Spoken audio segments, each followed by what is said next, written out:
Thank you, Mr President. I hadn't intended to speak on this bill because it had been my understanding that it was going to be referred to a parliamentary inquiry.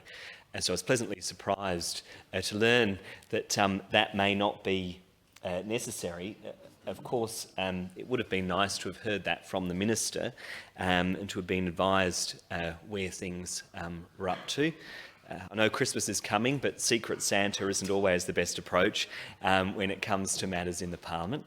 I had received a number of representations from stakeholder groups in relation to this bill, and I had indicated that I would be happy to refer it on to a parliamentary committee so that we could address some of the issues they had raised, in particular the issues that the Honourable Frank Pangello and the Honourable Ben Hood flagged around the potential for the potential impacts on people with autism, for instance, who might be using a motor vehicle that is unfamiliar to them when they're undertaking a test. That is of concern to me. But I am pleased to hear that the government is now setting up a consultative process to look at those issues. And it will be incumbent on the Minister to make sure that he takes on board that feedback and finds the right solution.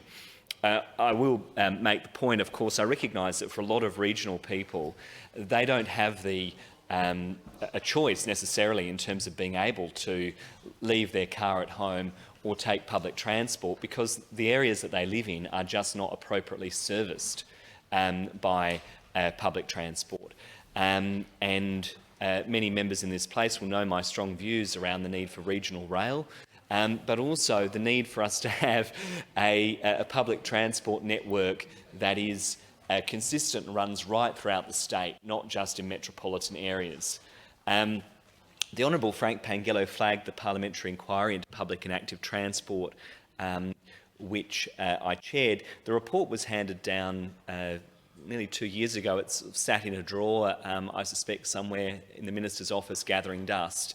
I do hope that with just a year left before the next election, that the Minister will respond to the report, or at least agree to meet with me to discuss the recommendations to the report, so that we can look at what we can do to improve public transport in our state, in particular in the regions, because time and time again we're reminded of how vitally important that access to public infrastructure is for people living in regional communities.